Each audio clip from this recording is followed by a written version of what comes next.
Babalik siya at magmamakaawa ito sa iyo na tanggapin mong muli. Hello mga guys, kumusta kayo? Panibagong araw, panibagong video na naman tayo. And sa araw na ito ay isa na namang video ang aking tuturo sa inyo na simpleng gabay o simpleng pamamaraan na makakatulong sa atin. At bago ang lahat, gusto ko lang mag-disclaimer sa mga taong hindi naniniwala at hindi gusto ang mga kagaya nitong video.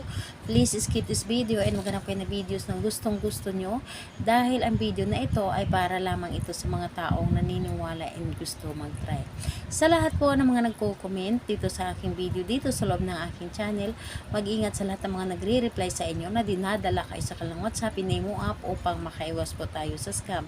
Ngayon po ituturo ko sa inyo paano siya magmamakaawa at babalik sa inyo at muling makisuyo or muling suyuin ka para tanggapin mong muli.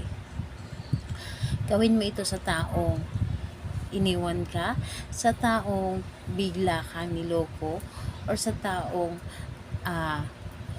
bigla ka na lamang iniwan na hindi mo alam kung ano ang dahilan. So, gawin mo ito sa kanya para makonsensya siya at magmamakaawa ito na balikan mo or tanggapin mong muli. Ang dapat lamang nating ihanda dito is kailangan mo lamang dito maghanda ng isang sibuyas, pwedeng pula, mas magandang pula.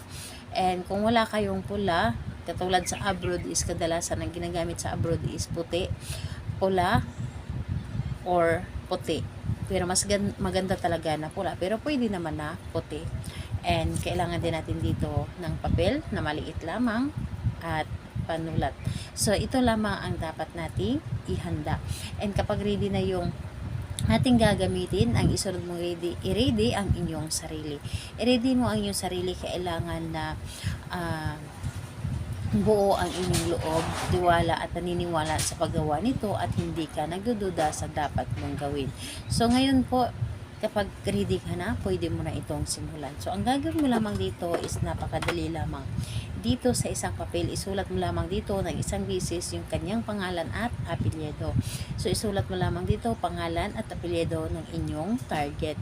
And dito sa sibuyas, hiwain po ninyo ito. Hiwain ninyo ito ng hati or hatiin po ninyo ito. And kapag nahati nyo na ito, di ba dito ninyo sinulat yung pangalan niya? Tupiin nyo lamang ito ng isang beses at ilagay dito sa gitna ng sibuyas at ibalik mo yung kalahati. So, kumbaga ibalik nyo lamang ang sibuyas.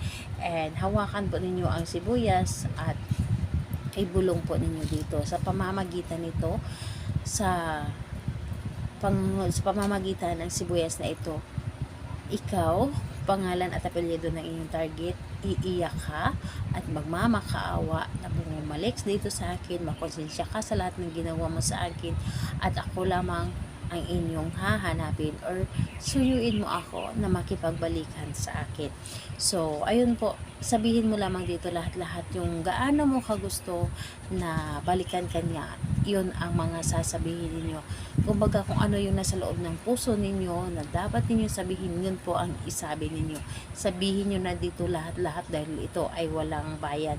So, sabihin nyo lamang and ayun po pagkatapos nun, ang gagawin mo sa sibuyas na ito, ibaon po ninyo ito sa lupa na kung saan ito ay laging naaapakan para yung isip niya ay nasa iyo lamang, yung talagang yung tipong sasakit yung ulo niya dahil gusto niya na makita ka palagi at talaga namang iiyak ito na magmamakaawa sa iyo, pupunta ito sa iyo at ibababa niya ang kanyang pride para lang kausapin ka at magmamakaawa ito sa inyo.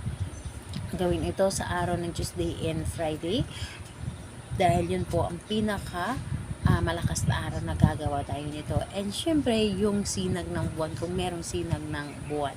So ayun po, medyo stricto po ito, Tuesday and Friday lamang sa paggawa nito kahit anong araw at kahit anong oras po. And pwede din po sa araw or sa gabi mo ito gawin. Basta araw lamang ng Tuesday or Friday. So, ayun po. Salamat po sa inyo. Bye-bye everyone. God bless us all.